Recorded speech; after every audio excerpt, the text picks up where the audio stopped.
Kamusta? Usapang LeBron James tayo mga kabasket. Ngunit bago ang lahat, pagkipindot naman ng like, subscription at notification bell.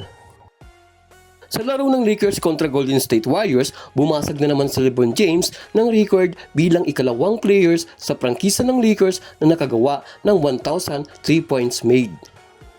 At ang unang nakagawa nito sa Lakers ay wala naman iba kundi ang namayapa at isa sa legendary ng Lakers na si Kobe Bryant. Si Kobe ay mayroong 1,827 na 3 points made sa buong karera niya sa Lakers at yan din ang pinakamadami sa history ng prangkisa. Si James ay gumawa ng 4 na 3-point shot sa first half laban sa Warriors at kumamada ng 20 points bago matapos ang first half. Sa second half, nag-take over na si Luka at nagpaulan ng 3 points sa third quarter pa lamang.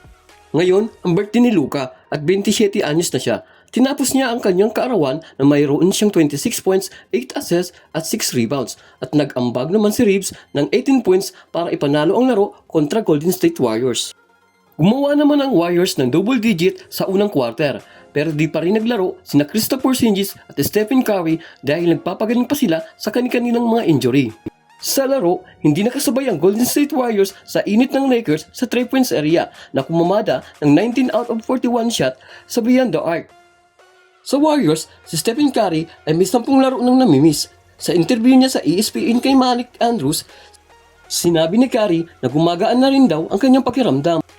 Mula daw noong All-Star Weekend ay paunti-unti na daw gumagaling ang kanyang injury at sana daw ay makabalik na siya sa laro. Para naman kay LeBron James, nananatili siyang healthy pagkatapos niya mamiss ang 14 na laro ngayong season dahil sa dinaramdam niyang isyatika.